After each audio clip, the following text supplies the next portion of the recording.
we're going to start with chapter 1. Okay. So as per the syllabus, it was 15 percentage, but it has been increased to 16 percentage of weightage. So in the exam point of view, tip number 1, chapter 1, you will get most number of questions from chapter 1 itself. Okay. So we have to be very clear and how we need to tackle the questions and answers. So what is security risk management? So when we talk about security risk management, it talks about the complete overview of business. Suppose we have different types of business in the organization in the world. Like most of them would be banking sectors. Some of them would be automobiles. Some of them would be oil and refineries. Some of them would be metallurgies or SCADA industries. Some of them would be hydroelectricities, nuclear electricities, different types of industries which has a huge number of employees. For all this employee, the first line of defense will always be a physical security. Then we need to have a technical securities, then risk management depending on the project aspect. So that's the main thing. So in order to do that, we require a kind of agreement. We require a kind of a document. We require a kind of a dictation document. So this is known as high-level document. So for example, let me give a simple layman example. If you want to buy a house, okay, so what you require, you see the sales deed, you see the documents, from who they bought this land, or who was the father deed, sales deed, sisters, any concerns from the government, where it was being transferred, whether this land belongs to this person. So that is a kind of a documentation we do. We do a reviewing verification. So just make a proof of identity. Similarly, in the organizations, we'll be having a high-level documents. What are that high-level documents? They are policies. So for policies, it's a high-level document. It dictates what is this policy, how we are using this policy statement. Then we have procedures, step-by-step process. Then we have principles, like complete foundation and structures, like hierarchy, CEO, Chief Executive Officer. Below that, we have an umbrella of Chief Information Security Officers, Chief Risk Officer, Data Privacy Officers, Chief Financial Officers, so on. So it's a standard used to establish a criteria to protection of information assets and effectiveness of protection. It includes issue of governance, organization behavior, and security awareness. So what are the main things that we focus on security risk management? It always focuses on governance, organization behavior, and security awareness. So what are the chapters that we're going to cover here? So we have 13 modules: confidentiality, integrity, availability, security, governance, the complete effectiveness of security program, compliances, global legal regularities issues, understand professional ethics, develop and implement security policies, business continuity, disaster recovery, and requirement. So we have manage personal securities, risk management concepts, and we have threat modeling, acquisition strategies and practices, security educations, training, and awareness. Okay, so these are the topics that we're going to cover in first chapter. So I'll give you an overview of Cybex 9th edition. Okay, so in Cybex 9th editions, what they have done, they have not given this prime mode. They have created chapter 1. In chapter 1, we have 5 sub-domain chapters. What is risk management, what is legal and compliances, and then we have business continuity and disaster recovery plan, threat handling, risk management, and security governance, and security and education training centers. These are the main topics they have added into 5 domains. Under 5 domains, they have covered many things. Okay, so you can understand, you can read what is that has been concerned and how it has been implemented. Now, today, this is the mind map. Okay, so this is a very important topic that within this topic itself, you will be getting questions. Within this topic itself, there will be no changes. Okay, so just need to memorize, since you are from threat hunting background. Okay, so you might be having a lot of information about handling malware or ransomware or identifying threats or what is the executive files, list number of virus, Trojan, this kind of information you will be having. But if it is talk about risk management, it's completely a new topic for you. However, risk management has 3 types of categorizations, which I will walk you through step-by-step process. This will really help you to understand how well you nourish your skills and do it for you. So I'll give you a very tips and tricks. In case if you're fed up of threat hunting, if you're fed up of application security, if you're fed up of pen testing, if you're fed up of BAPTs, you can move into risk. In risk, what happens is mainly they focus into banking sectors. In Gulf countries, you find a number of banks, Nur Hazira banks, Mashreq banks, Abu Dhabi banks. There are different types of banks which been associated. There are many friends from from Kerala. They have been settled in Gulf, Qatar, Abu Dhabi, Dubai. They all work for banking sectors. So I always prefer them. Always have one ISO 27001 certification. This will help you out at the end of the stage because they always see this ISO 27001 certification or a risk management certification to get into this job. Here you don't require any technical skills for risk management. Everything is a documentations like policy, procedures and requirement. So this you need to review it. If there is any change in the organization, for example, Mithun is working in CrowdStrike, okay? The organization has signed a contract from 2021 to 2023, that CrowdStrike agreement. So agreement is ending up. Now they want to bring new threat intelligence. So they might bring IBM radar or something which has a high efficiency. So immediately they have to change that in the policies. So we were using this and the agreement has been closed and we are updating into IBM Q radar. So that's a policy change management process, configuration management process, acceptable use process. This all comes into the picture. So what are the things that we're going to study here? Today, in this first chapter, we're going to study about organization. We're going to study about risk terminologies. We're going to study about threat intelligence. We're going to study about controls, evidence, different types of laws that we use in understanding the information. So do not worry, it's very easy, but you need to be very confidential that how you're preparing it. What are the things you require? So the best way to memorize is I'll be giving you my notes, short notes. That short notes will really help you out. And I'll provide you a boson. Okay, that is the key term to clear your CISSP exam in the first attempt itself. Okay, so I have this OCR method. If you wish to do that in a Google Lens, extract that question from the Google Lens, paste it in the WordPad also, that would be better because that will really help you out in preparing your exam or mastering your exam. Every day 20 questions, if you scan each individually, you will achieve the target and that will be really helpful for you. Okay, that is the main thing that we're going to do it for today. So far, any doubts, any questions? Are you okay with my English? Are you finding any difficulty? Okay, so this is the architectural framework for chapter 1. So imagine a company. In the company, you will be having assets. So there are two types of assets. So one is tangible assets, another one is intangible assets. So tangible assets is nothing but hardware, softwares, hardwares, whichever you touch and feel. This all belongs to the company's properties. Your laptop, your hardware devices, your desktops, your cubicles. This is all tangible assets. There are also called as intangible assets. Intangible assets means we'll be having the softwares, a non-disclosure agreement, your confidential letters, which you can see it, but you cannot feel it. Okay, that's a main difference between tangible assets and intangible assets. So this assets requires a protections, confidentiality, integrity, and availabilities. And based on this, you'll be having a security governance, and this security governance will be having a verifications like management practices, due care, standard policies, and procedures. Then you have compliances, which has legislative privacy related issues, computer crimes, intellectual properties, trans-border data flows, data breaches. Then we have security controls, which is a professional and ethics of personal securities.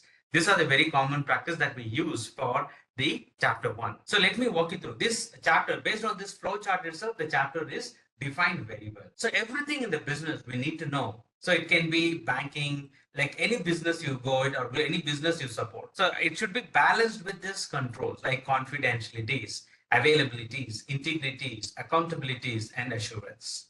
Okay, this assurance will be the second line of defense for reviewing the controls is implemented or not. For example, confidentiality, encryption has to be implemented. So most of the time, the company does not want to pay a huge amount of technical controls because it requires money, it requires a cost. So the business itself is getting like $1,000 and the component installation costs like $8,000. So it does not be effective. So that time we require this, how we gonna justify. So that time we use budgeting and metrics methodologies. That is a big headache for CISO or Chief Information Officer. So I'll come back to that and that practices. So now we are going to talk about the confidentiality. So what is this confidentiality? So how this confidentiality is used and what are the important things that we require for confidentiality? So confidentiality, for example, if I'm sharing my CSSP content from my WhatsApp so to your WhatsApp group. So that is like in transit, data in transit. I'm transiting the data. So once you receive that data, that CSSP Cybex 9th edition, you will store it on your laptop or in WhatsApp form, or you will store it on your mobile phone. So that has a memory, internal memory or external disk where you can store it. So that data is stored is known as data at rest. So data is downloaded and saved in the hard drive. So while processing means from my mobile phone to that document, we try to upload, right? We'll try to upload and send it to the team. That is known as processing the data. So this all has one weakness. If the transport or a transit or the communication is not secure, there will be a most likelihood of man in middle of attack. Someone can steal the data because it is visible to everyone. Anyone can download it. So for example, if you see this big torrent, okay, so this anyone can download from any peers. So they don't care who's doing it, who's uploading it. So that's a big problem of it, right? So we require a control. We require a control of protecting the confidential data. So I have briefed out all the information related to the confidentiality. So first thing, what are these confidential components? So we need to know, right? What are the confidential? First thing, you need to see personal identifiable information, name, social security number, date of birth, sex, address, detail, medical histories, file progress, reports, contact information. This is all related to the confidentiality. So what are the types of control we require? So for example, I'll put in a very simple family example, okay? You purchase your gold, okay, for your family member. So how, if that gold is not in use, what you do it? You keep it in a safe locker, right? So that locker is a control, physical locker. In standard English, we call as vault. VUALT. Make sure that we should not, somebody should not steal that valuable information. Similarly, in the organizations, we'll be having a lot of valuable information. That valuable information is known as confidentiality. So data at rest, data transits, and access control. So data in encryption, we have whole disk, database encryptions. In transits, we have IPsec, TLS, point-to-point tunneling, secure hash, and access control, we have physical and technical controls. These are the main things that we use in the information, okay? So today, you need to memorize this. For an encryption, data at rest. So what type of encryptions you have? So you need to have list of encryptions, list of database encryption that we use for controlling the data. It can be HP voltage secure, it can be PGP symmetric encryptions, or it can be pretty good privacy encryptions. So this type of things you need to research on it, okay? Just for your understanding purpose. So next one is the confidentiality. So what are the different ways of confidentiality we use? If the confidentiality is not properly protected, there are many ways that the data breach can happen. So one of the example is, let's take Albert. Albert is working seriously on network architecture diagram of some banking structure. So suddenly he get an emergency call from his home and he's not logged his system, and he picks up the phone and he just go away from the system. So any person from external party who is working on that, he'll be trying to accessing or taking the screenshot or taking the picture of that network architecture diagram. Yeah, Mithil, what is your doubt? Can you go back to the previous slide? Yeah, I can hear you. I can hear you. Yeah, so what is the difference between this data in transit and while processing? See, it's the same thing. Data in transits, like I said, it's transport. We are using WhatsApp communication. I'm just giving a simple example. So WhatsApp and WhatsApp. So it's a live data transmitting the information. Okay, you can use for communication. Processing, data in processing means we are taking the data, fetching the data, uploading to the content in the WhatsApp, and from WhatsApp we are transferring the data. That to data transits. Okay. Can you give an example of encryption which is used in both cases? See, there are process. One is like HTTPS, we are using it. Hypertext Transfer Protocol Secure. Okay. For Linux, we use S-HTTPS. HTTP, that is for Linux. For DBMS, we has Open Database Control Protocol. So we have different. For Java, we have JDBC. So like that, we have different types of protocol. I'll categorize that and I'll share it. Okay. So that's the reason I get example of WhatsApp, because WhatsApp everyone is using it. It's a end-to-end encryptions. There are minimal of 99% we say it's secure, but 1% if we are not using it properly, or if you're not logging out, if you're not changing, if there is some issues or glitches, there might be a chance of 1%. So risk, we can implement the control, but there is a lot of likelihood chance of getting the chances of getting attacked to any breaches or data confidentiality issues. Okay. Okay. Okay. So how about Albert and Arvind? You're okay? No issues, right? Yes. Yeah. Yeah. Yeah. Okay. This is all basic things, okay? You don't get any questions from this confidentiality, anything as such. So as a part of the syllabus, I'm just giving you more information so that you should not tell that the trainer has skipped many things and all. So my job is what is effective for the exam and what is how to tackle that exam. That is our main intention. So I, like yesterday I told, in the exam, if you're not prepared well, if you're not research well on the topics, you might get confused. So for confidentiality, there are different way of aspect. We can say sensitive data, that also refers to a confidentiality. We say discretion, that is also a confidentiality. Criticality, concealment, secrecy, privacy, securitizations, isolation. This is all the aspect of confidentiality. So we need to understand the confidential in respect to the texture, what it represents and how we are using it. The next one is availability. So today, most of our things we are using in the form of availability. One of the best example is we have multiple cloud vendors like Google Cloud, we have Azure Cloud, we have AWS Cloud, we have Oracle Cloud. So you name it anything, they have their own vendors of cloud services. So you should be assuming why he is telling availability related to the cloud. So availability is an information, accessibility of information whenever an authorized users requires this information, it must be available to him. So it applies to the system, data, authorized personnel, so that he has a general network failure or denial of services. That's the main thing that we need to use it. So when we has any problem, it needs concern, so it has any issues. So forget about this availability, this definition. I'll give you a very simple example. So you have your mobile phone. In mobile phone, you have Amazon shopping app, okay? And when you're trying to access Amazon shopping app and you want to browse certain product of item that for your house needs, when you try to access, suddenly it gets denied. It's not working because Amazon has multiple millions of customers. There is some issue with the data or center, so which is completely down. That means denial of services. So to put in a very simpler background, we say subject accessing object. Subject is Mithun. He is an active entity. He knows his username and password for that Amazon. He has logged in and he's trying to access Amazon. He is not able to receive any information. So object is Amazon, which is passive entity. So this is not responding for him. So what happens? Obviously, server is down. So the business gets down.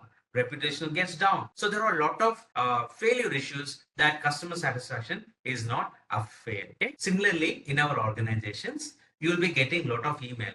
There is service now, application is down. There is publicly facing application for Aruba network is down. There is a crowd-side application down. There is some patches going on. Maintenance is going down. So it takes a recovery point of time, 10 minutes or 15 minutes or 20 minutes, depending on the process. These are the main important things they focus on, this availability. Okay, are you clear with the availability concept? Okay, now what are the threats associated for availability? So for example, Mithun, Albert, Arvind, all of them connected to PUBG gaming system. Okay, everyone are playing in the online like continuously 1 hour, 2 hours. Your battery, your online processing, data in transit, and data in processing is communicating. You're processing it high. Threshold of CPU of your mobile Snapdragon is getting heat, and it's like completely jamming it. It makes more heat of your phone and get dead. Device failure. So these are the causes of thing. So for that thing, you need to have a good number of bandwidth and make sure that it should be free from processing system. This is normally happens in this server. For example, Mithun has his own business. So his business is like kind of a Swiggy that he has opened in the Gulf country. So he always created 1,000 users per day. That was his bandwidth of his server. But his food is very tasty and he gives a very quality food. So people recommend of this Swiggy in the Gulf country. So he didn't know that. Mithun didn't know that, okay, this will be so popular.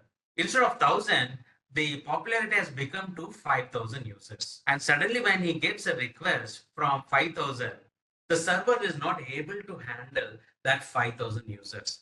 The server is only able to handle 1,000 users. So this 5,000 users, the server gets dead, cannot request or respond to the request. So that time, automatically, denial of service. Page cannot be found, 501, 401. You find that information, right? So whenever you're in the college, whenever you use your computer lab, you try to create any script and it will not get this information because of respond and request issue. This normally happens in all the centers, but that's the reason we always have a backup and bandwidth.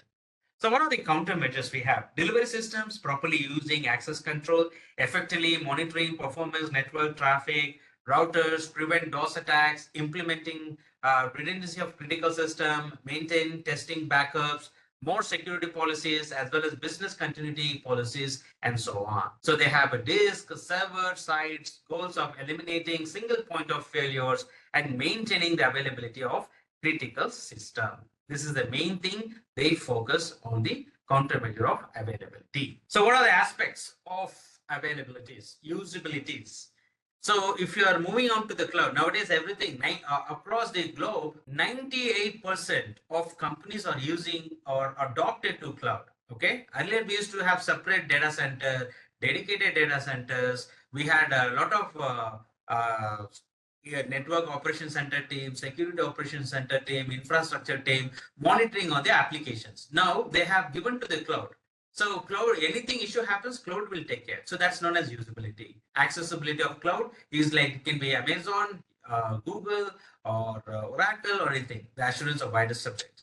Timeliness. Whenever you're trying to access Amazon shopping app, what is the time response time? When you log in and authenticate, it immediately has to be respond. There should be no delay of 5 seconds or 10 seconds. So when I was working in 2012 or 13, when I was working on a VMware, okay, it used to be very slow. If there will be an incident alert for a malware, okay, from semantic product, and if I want to create a service now ticket, the service level of the ticket should be minimum 5 minutes. Due to the lagging issues or due to the network latencies, it would go beyond 5 minutes. So always I breach the service level agreement. So that time we have to raise an exception. So this is all like being prompt on time within the reasonable of time frame and providing low latency of responses. So this below points is a kind of language we use in CSSP vocabularies using access control effectively. Or it can be anything, your firewall, your database, your server, or your infrastructures. So monitoring performance of network traffic using firewall routers, implementing redundancy of critical system, maintaining and testing backup systems. These are the main things that focus on some of the availability aspects. So next one is integrity. So what is integrity? So integrity always plays a very, very important role. So I would say in a simple language, what is integrity? Integrity is like honest. When I'm working in the organization, I have to be honest. Okay. So I'll give one of the simple examples. What happens in Indian banks? So when you try to deposit your money of 10,000 rupees, so the teller would be tired and you would be processing a lot of customers and you will be your next turn. So when you try to deposit 10,000 rupees, due to a human error, instead of updating 10,000, he is updating as 1,000 rupees in your bank savings account. So that's known as an integrity. So whatever the value is given, amount is given, the same amount has to be updated in the account. So there are many changes like technical issues or technical glitches, so that we need to provide authentication, which means when you're updating the money, immediately you should get an SMS on your mobile that you are getting, this is the amount you have spent, and with the reference ID, so that in future if you have any issues or violations, you can use that reference ID for proof of identification or proof of verification. Change is not always a good thing. What can go wrong probably will happen issues. Now coming back to technical, integrity plays very, very important role in terms of data breach. Let's take an example for Albert. Albert is implementing SIM tool, which is HP ArcSight. Okay, so he is configuring it, and when he's configuring, he gets asset inventories, hardwares like firewall, desktops, endpoints, mobile device management, servers, everything. So out of which one of the servers he's not been configured. He has not taken that into consideration. So he has configured everything and he has also associated to it, but the necessary controls he has not implemented. So that is a loophole. So when he left into a production, that server is blindly left to a public services without any control. There will be a backdoor where the hackers get in the system and try to hack this system or a database. This normally happens. Every time when there is a patches, the patches should be verified and then updated. Sometimes the hacker itself will update the patches to compromise the system. Okay. So that's a very important aspect that we need to know. So integrity always plays a very important role in cybersecurity in terms of change management, in terms of configuration management. So the aspect being precise and correct, truthfulness is like true reflection of realities. Authenticity is like being genuine or authenticate. Validity is like being logically sound. Non-repudiation is being able to verify a origin of events. Accountability is like being responsible for results and responsibility of having the controls over some things. And completeness is having all necessary parts. Comprehensive is like being complete in scope. These are the very main aspect of having the aspect of integrity. So far what all I explained, it is in this format. So I'll just talk about the attacks. So you need to always discuss about the types of attacks among your crew. If Mithil is asking any attacks, you should able to tell this attack is from integrity, this attack is from confidentiality, this attack is from availability. So numerous attack of focusing on violation of integrity is like virus, logic bombs, unauthorized access, error encoding, applications, and malicious modifications, and intentional of replacement and system backdoors. These are the very common types of attack that is associated for integrity. So what is the mitigation control that we use for countermeasures? That we have a strict access control, rigorous authentications, IDS, data encryption, hash total verification. For example, if you're downloading any file, okay, that file always has hashing methods like MD5. Now we are using secure hash algorithm, 256 and 198 bits. So we see that if the file is good, we keep it, or if it is contains any malicious, it will automatically detect this is a suspicious file. Would you like to download or not? Normally, whenever you download any of company friend's email to your corporate email, you get this message. This is like a downloading the file. Okay, so I hope that you have understood confidentiality, integrity, and availability. Right. So other security concept is authentication, authorization, accounting. This part we're going to discuss in chapter 5, which is identity and access management. Okay, so there are like different ways of the 5 elements of concept, which we call as AAA concept. This is mainly we use in identity and access management. So in identity and access management, before going to the chapters, I would always recommend identification. It's claims. Identification is Mithun at, may I know which company you're working, Albert or Mithun? I'll just give an example on that. Okay, I'll just give as Mashrink. Okay. Have you heard of that Mashreq company? Mashreq Bank. Okay. See, that is, for example, Arvind at mashreq.com. So that is an identification for a Mashreq server, Mashreq data center. Claims to an identity when trying to access a secured area of the system. So we have authentication. So what is this authentication? So Arvind at mashreq.com, and password would be test at 123. So that password is reserved in the data center. The test at 123 matches the authentication. He is again authenticated to the subject. Authorization is like defining the permission of resources, object, access for a particular identity. So auditing is like recording a logs of event activities related to the system and subject. Accounting is like reviewing log files, check for compliances, violations to hold the subject accountable for their actions. So opposite of confidentiality, integrity, and availability is always a disclosure of alterations and deletion. Disclosure means for confidentiality, integrity means alteration of data, availability in the cloud, availability denial of services. Okay, this is not that important, so no need to worry about it. This is all basic part. Now comes for the security governance. So what is the security governance? A security governance is an important principle for every organization should follow, with a security governance focus on security of their assets, framework which they are using NIST framework, ISO framework, COVID V5 framework, ITL V4 framework, or PCI DSS, or any framework which they have been associated. For full course video training, visit MildainTrainings.com. Register now. Thanks for watching. Don't forget to subscribe to our channel.